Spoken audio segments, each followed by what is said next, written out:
Hi guys, thanks for joining me again. This time we're going to do a cherry clafoutis. Now this is a French dish. We're going to use black cherries as a traditional way, and this is predominantly a batter mix. So instead of just doing the clafoutis, we're going to do it into a tart case, so it becomes a Clafoutis Tart. This is we're going to do a different way of lining the tart compared to what we did last time with the Bakewell tart. It's a bit of an easier way to do it. So last time we did it the basic way, where we roll the pastry over the tart case. This time we're going to print out the bottom of the tart case, and then we're going to line the side of the tart case with a strip of pastry. So obviously I've already made the pastry this time because I showed you on the previous one. Again, you can find that recipe up on my website, which is www.thepastrychefcornwall.co.uk. Yeah, so a few different things. It's a really nice tart as well, super light and super flavoursome, especially with the black cherries. We'll be using black cherry jam as well in this one to line the base of the tart case to give it a bit more flavour, and fresh cherries to go in the top of the tart. But all in all, I mean, it's a brilliant recipe. But yeah, I hope you have fun doing it. Again, we're in such funny times at the moment with the Black Lives Matter, which, you know, obviously I fully support, and it is a turbulent time that we're in. But it's also one of those things I think it's just, you know, boiled up, and it's very much needed at this time, and especially this day and age in 2020, when really, you know, racism it shouldn't be a thing. You know, it's something that it was a bygone thing, and to see it in such a bad form that it's in, and still very predominant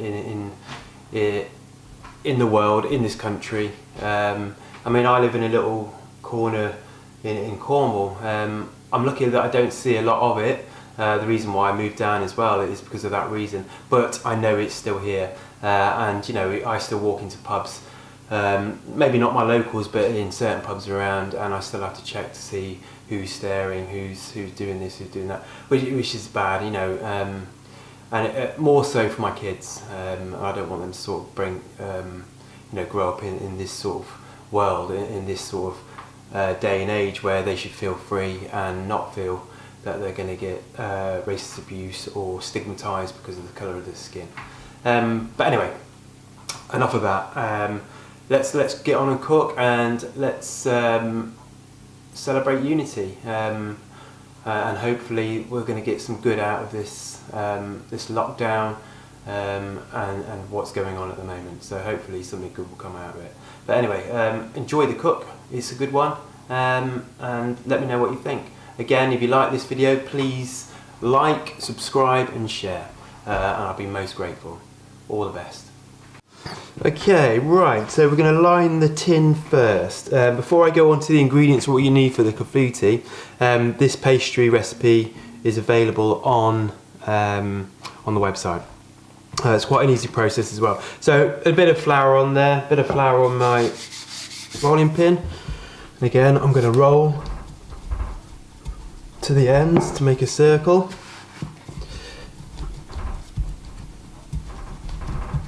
Like so.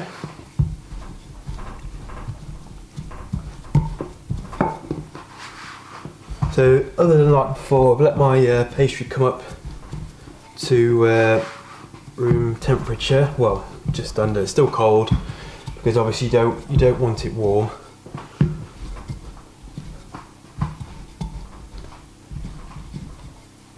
And you want your pastry quite thin.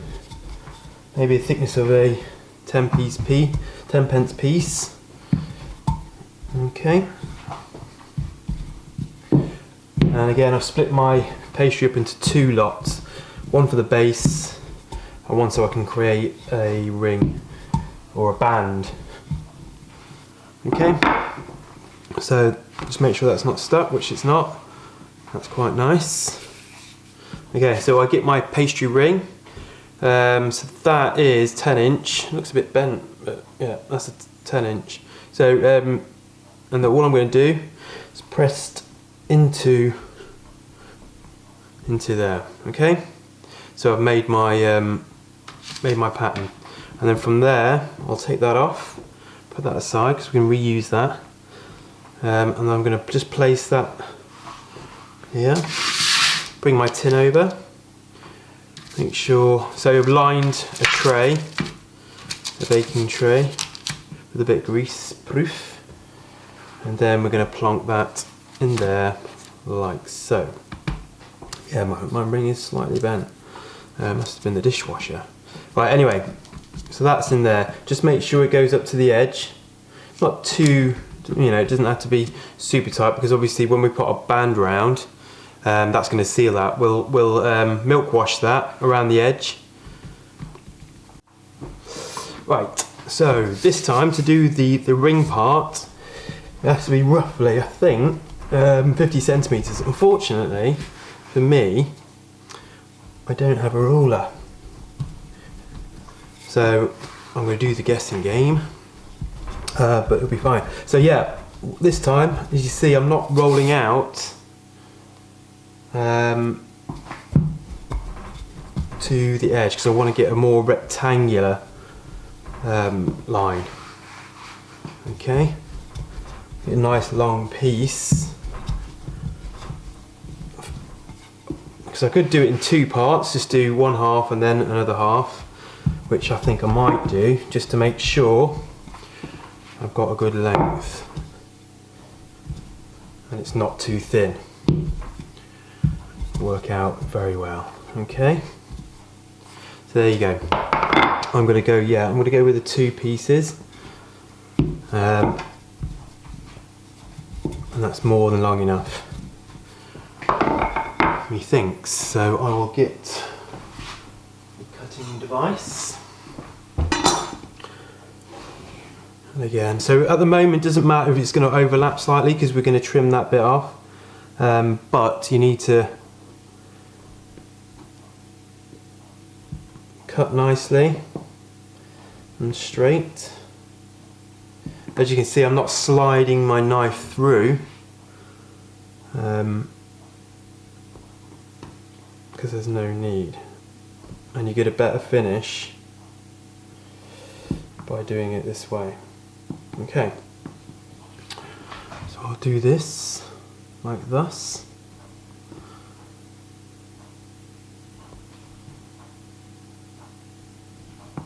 Okay, so there's my two strips that will line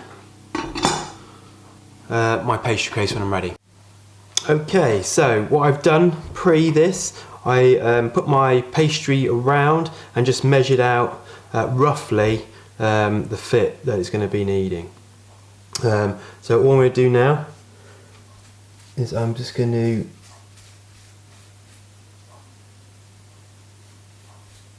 line this. What I have forgotten is to sort my pastry ring out. I need to do that part. So yeah, I've just a little bit of milk on the base, and that's going to help obviously our pastry to stick to the base. Right, after stopping, I had to just line my grease and coat my ring in flour. But now we can carry on. Right, so as you see, it's going to give it a little bit more because it's dried out. My phone's ringing, but I'll get back to that. Right, okay, so we'll put this pastry in. Just make sure it's nice and up to the line, or the wall of your tart, like so. Again, we're going to blind bake this like we did with the Bakewell, so you get a nice crisp bottom, because what you'll find is that the clafoutis will cook a lot faster than the pastry will, so we definitely have to line it. Right, so that's that part. As you can see, it's created a nice seal. I'm just pushing down gently, and then I'm going to bring this other part in. Again, just here. I'm going to push it up. so it meets the other one. Right, so as you can see there's a slight overlap, which is fine. Better to be overlapped than short, of course. Okay, I'm just gonna brush here to join, and brush on this side here to join. Right, and then all I do is I get a very small sharp knife, and I'm just going to cut up there to cut my pastry down to join. Okay, and that way you get this nice seamless join, and once it's baked you won't see that part obviously. Okay, and again here, only slightly though. Take that bit away. Okay, and that's a nice seamless joint. Right, so just make sure that it's all nicely sealed with the milk, and then we will trim it up, blind bake. Again, this is a great pastry, it's not going to shrink on you, which is worst, or obviously worst case scenario that it does shrink and fall in on you, but as we blind bake it definitely 100% won't do that. Okay, I'm not one for filing pastry down at the end. I just want to make a nice pastry case that's going to hold, and a good pastry should never shrink if you treat it well. So there's not really point in doing the overlay.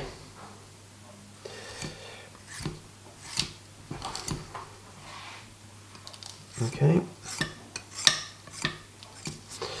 Okay, so that's a different way of lining a tart case, or ring should I say.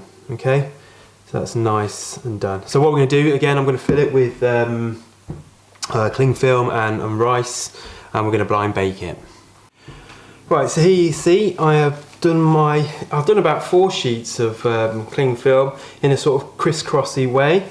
I'm just going to put that over my tart case and just gently push it in like this, and then fill with my rice that I keep for blind baking purposes. Just the right amount, which is nice. Again, so once you do this, you can sort of creates a sack. So if you was going to do multiples, or you wanted to bake something at the same, way, then you keep it in the bag and you just keep popping it in and out. It does work like that, but I find after a while it does tend to lose its shape. Right there. So what I'll do, I'm going to cook this at 180 degrees for approximately 15 minutes. I'm going to remove the bag and I'm just going to finish off the bottom. I'll just put a few holes in it before I finish it off so it doesn't make it rise. Right, so the next part is the Clafoutis mix. Right, so Clafoutis is a French recipe, classical French recipe, usually done in a dish, traditionally done with black cherries, which we're going to do today. But you can use other fruits like peaches, blueberries, whatever fruit you want to put in there really. So what we're going to do is we're going to make a batter mix. I'm adding a small addition of baking powder to my self-raising flour because I want to get it, because we're doing a tart, we want to get it a nice sort of uniform shape. And we're going to make a beurre noisette out of the butter, so that's a bit of burnt butter. Not super burnt, but I will take you through that step. And of course vanilla extract. The full recipe will be on my website, so you'll be able to download that, which will be in the link in the bio after this. But yeah, so everything really is ready to go. Oh yeah, and of course the addition of cherry jam will be going in on the base of our tart once it's finished cooking. So we have a couple of layers, but lots of black cherry going through the whole thing. And then once it's cooled, we'll finish it off with a sprinkling of caster sugar, and it's always best served warm, but also I like to serve it with a bit of classic cream. So here I've got my butter. It's on quite a high temperature. And all I'm going to let it do is basically melt, sort of bubble it a little. I will turn the temperature down a little bit once it's all melted, because obviously I don't want to burn it before it's all melted. And yeah, so what we're waiting for is for the butter to turn brown, but we don't want to burn it either. So once it starts to turn brown, which I will show you, we'll remove it from the heat and let it cool down naturally. But obviously I want to let it cool down a little bit more before I put it into my mix, into my clafoutis mix. Okay, so it's come up just right. That's as you can see there, it's a nice nut brown colour. And again, you have to be ever so careful not to take it too far and burn it, because the taste isn't great and it becomes bitty and nasty. So what I'm going to do is I'm going to just remove it now. A little bit more. Yeah, we'll remove that now and then let it cool a little bit before I add it to my mixture. Right, okay, before we go on to making the clafoutis mix, I've taken my tart case out of the oven, and you can see it's got a beautiful shape to it, and I've part cooked the pastry, so it's only just starting to go a little bit brown in certain parts. So what I'm going to do now, I'm going to get my jam while it's still a little bit warm. That one, I've got bits in it. Fresh one. While it's still a bit warm, so this is black cherry jam. You'd be quite liberal with this. I'm just going to spread it evenly across. So as you can see, I'm going to leave my pastry ring on just to give it a bit of extra security when we go to do the second bake with the clafoutis mix in. Okay.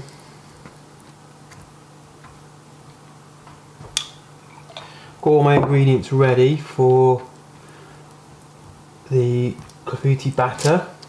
There's various different ways of making this batter. When I'm at work, I do it all in a food processor or RoboCoupe, because I find it gives you a very smooth and delicate batter, and that way you don't have to use so much milk. But we'll be putting a bit of milk in this because I'm going to do it in the KitchenAid. But you can do it by hand as well, so you know, don't say just because I've got a KitchenAid, which I'm quite lucky to have anyway, but a great purchase if you can get hold of one. Okay, so my jam's in there with my nice bits of cherries. I'm just going to set that aside now.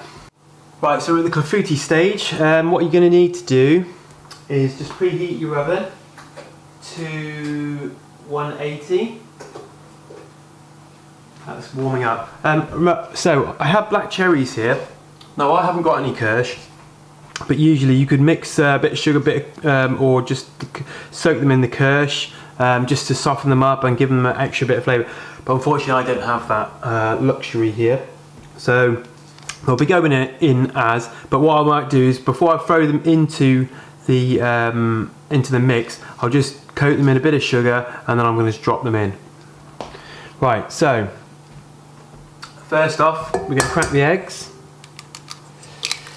in here.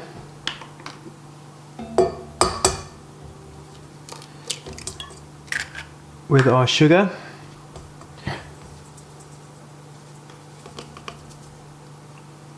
And then I'm going to obviously whip it up until it's a nice foamy texture. Okay, so you can see my eggs have kind of doubled in size. And got nice and airy. So what I'm going to do now, I'm going to stop that,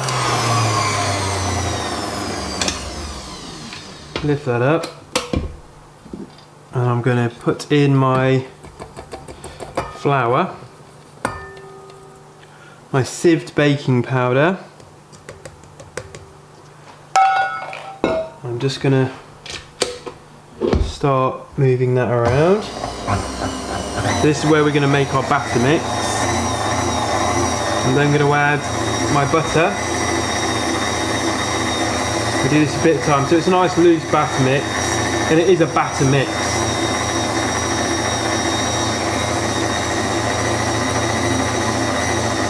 And the beurre noisette, or the brown butter, will give it that nice flavour, nice nutty kind of flavour.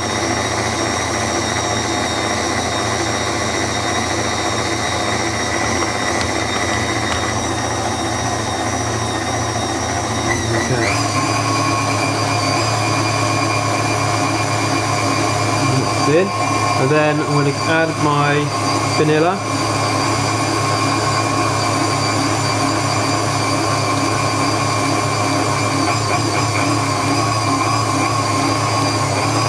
And then I'm going to add my milk.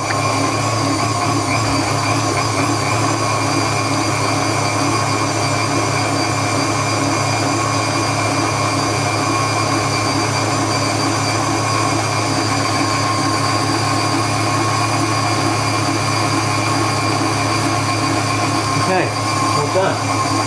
So wait till that is all incorporated.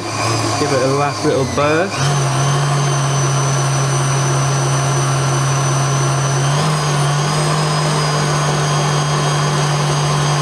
To kind of give it a little bit of volume before we then going to transfer it to our pastry case. Okay, so next we're going to transfer the mixture. As you see with the mixture, once we start using it, it will start to sort of work, so it will get nice and aerated. So we want to get it into our pastry case, spread right to the end.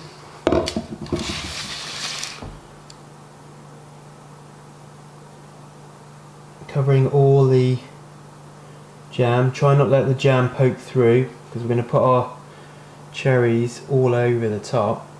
There's a lot of cherries. Okay. Just like so. Let's make sure we get all of that goodness in there. Here's a really, if I could eat it, which I can't, so someone lucky person is in for a right treat. Okay, so that's that. So now we get our cherries, which we all love. I'm going to put my cherries into a bowl, like so. A little bit more sugar. I'm just going to sprinkle them over with a little sugar, and then they'll go in. Not too much, obviously, because we want that sort of soury taste from some of the. And then you basically get all. So it's usually a punnet. Oh, I've got a hole in there. Like that. Should have done that. Punnet. Right, yeah. Usually get a punnet of black cherries. Let me just swap over so you can see.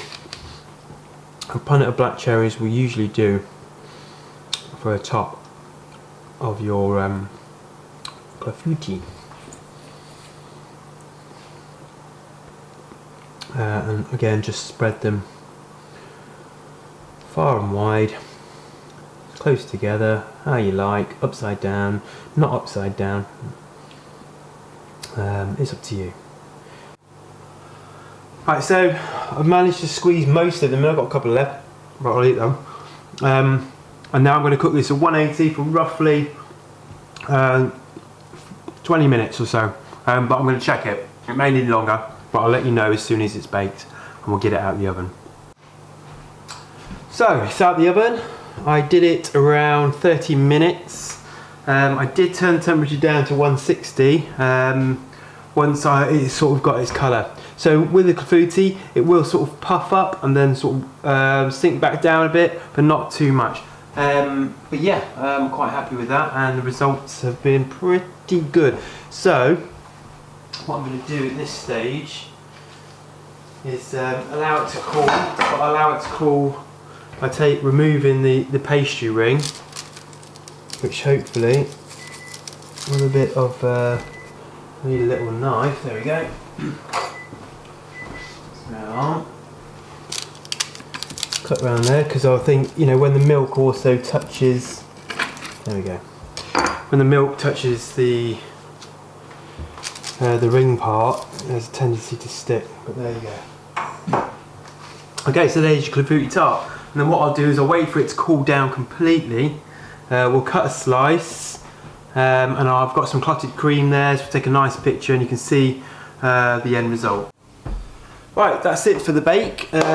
Thanks again for joining me. I'll just show you a little plate of dessert, what it is. I think you can see that. So we've just added a little bit of clotted cream, some cherries for pictures. But as you can see, if you can see that, it's a nice, light, fluffy mixture. No soggy bottom, so that's the reason why I put the jam as well, so it's going to sort of act as a barrier. But yeah, as you can see, it's very nice. Best warm if you're going to eat it. Okay. But yeah, again, thanks for tuning in, and it's a fairly easy recipe, and hopefully you should get some joy out of it. I'm sure you will. And again, with all the troubles that are happening at the moment, COVID and everything else, you know, it's a difficult time and a worrying time. But hopefully, like I said before, something good is going to come out of all of this, and you know, there's going to be, what should we say, a lot more awareness and respect for each other, I'm sure. But again, you know, keep safe, keep calm, keep happy, keep going. And I'll see you in the next one.